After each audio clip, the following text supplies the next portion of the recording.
Salut à tous, ici Hospice et bienvenue sur la chaîne Homme H. Dans cette vidéo, nous allons découvrir la loi d'Ohm afin de comprendre comment elle fonctionne et surtout comment l'utiliser. À la fin de la vidéo, je vous propose un exercice qui, au-delà d'une simple application, vous fera découvrir une notion très intéressante que certains parmi vous pourraient bien ignorer. Alors, commençons. Qu'est-ce que la loi d'Ohm? La loi d'Ohm décrit la relation entre la tension, le courant, la résistance aux bornes d'un dipôle. Cette relation s'énonce telle que la tension aux bornes d'un conducteur est égale au produit de la résistance par le courant qui le traverse. U égale R fois I. U la tension en volts, R la résistance en ohms et I le courant en ampères. Pourquoi utilise-t-on la lettre U pour la tension? Pourquoi pas V ou même pourquoi pas simplement T? Restez attentifs, je vous l'expliquerai dans la suite. Qui est Georges Simon Ohm? La loi d'Ohm porte le nom du physicien allemand Georges Simon Ohm. Au XIXe siècle, il montre grâce à ses expériences que le courant est proportionnel à la tension appliquée dans un conducteur. Ses travaux publiés en 1827 sont aujourd'hui à la base de l'analyse de presque tous les circuits électriques. Mais comment utiliser cette relation facilement? Heureusement, il existe une petite astuce simple, le triangle d'Ohm. Pour retenir facilement les formules de la loi d'Ohm, on utilise souvent le triangle d'Ohm. On place U en haut, la tension, I en bas à droite, le courant, et R en bas à gauche, la résistance. Ensuite, lorsque l'on cherche une grandeur, il suffit simplement de cacher la lettre correspondante. Par exemple, si l'on cache U, il reste R fois I. Donc, U égale R fois I. Si l'on cache I, il reste U divisé par R. Donc, I égale à U divisé par R. Et si l'on cache R, il reste R égale à U divisé par I.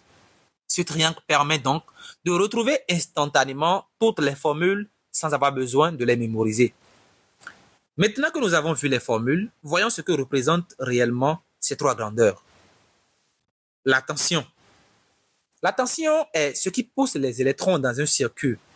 Sans tension, les électrons se déplacent au hasard dans n'importe quel sens. Plus simplement, la tension au bord d'un dipôle, par exemple cette pile ici, représente la différence de potentiel entre ces deux bornes. Elle est notée U. Et ce choix de la lettre U vient du mot allemand Unterschied, qui signifie différence. Et dans certaines publications, surtout en anglais, elle est notée V. Son unité est le volt, nommé en l'honneur du physicien italien Alessandro Volta, inventeur de la première pile électrique. Par analogie, on peut comparer la tension à la pression dans un tuyau d'eau. Si nous avons un réservoir rempli d'eau et un tuyau raccordé à sa base, la masse de toute cette eau va provoquer une énorme pression dans le tuyau. Si le réservoir d'eau n'est que partiellement rempli, à peine au tiers, la pression dans le tuyau sera bien moindre. Ainsi, plus le niveau d'eau est élevé, plus la différence de pression est grande et plus la pression dans le tuyau est élevée. Et plus le niveau d'eau dans le réservoir est faible, plus la différence de pression sera moins élevée et plus la pression dans le tuyau sera faible. Le courant électrique. Le courant électrique représente le déplacement des électrons dans un conducteur sous l'effet d'une différence de potentiel appelée tension. Il correspond à la quantité de charge électrique qui traverse une section d'un conducteur par unité de temps. Le courant électrique est noté I. Mais pourquoi la lettre I? Cette lettre provient du mot intensité du courant, utilisé par le physicien français André-Marie Ampère pour désigner l'intensité du courant électrique. Avec le temps, cette notation s'est imposée et est aujourd'hui la norme internationale en électricité.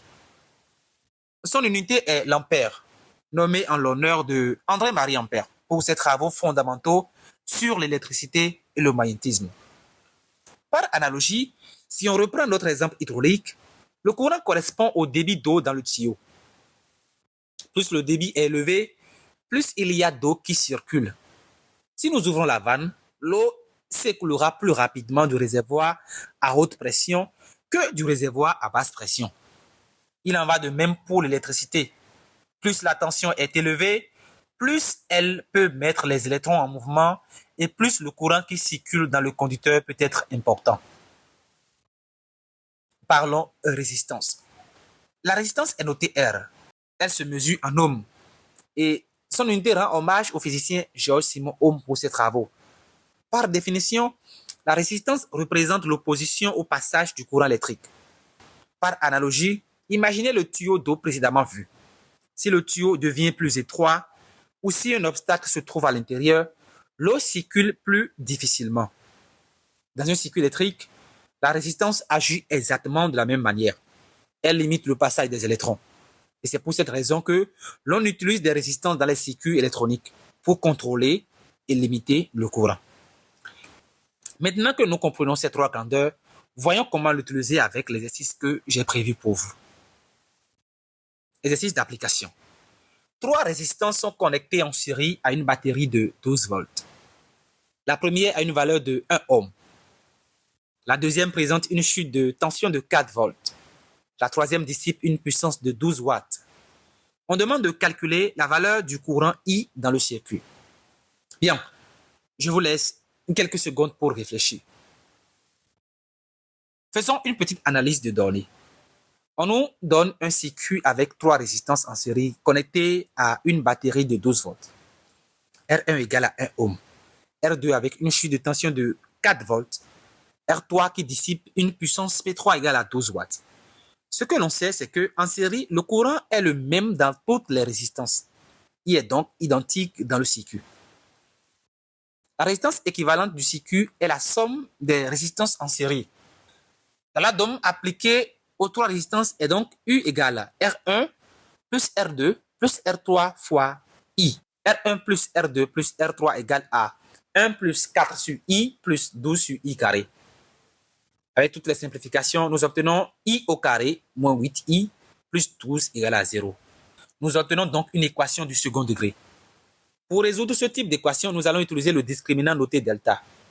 Le discriminant se calcule avec la formule suivante. Dans notre équation, A égale à 1, B égale à moins 8 et C égale à 12. On peut donc obtenir, pour tout calcul bien fait, discriminant delta égale à 16. Le discriminant est positif, ce qui signifie que l'équation possède deux solutions réelles. Les solutions se calculent avec les formules suivantes. En remplaçant par les valeurs, nous obtenons deux solutions. I égale à 2 ampères et I égale à 6 ampères. Ben, cela peut sembler surprenant au premier abord, puisque dans un circuit en série, le courant devrait être unique, que dis-je, constant. Ben, selon vous, quelle interprétation peut-on faire de ces deux valeurs? Hâte de vous le lire dans les commentaires. Si vous avez aimé la vidéo, merci de la liker et de vous abonner. À plus.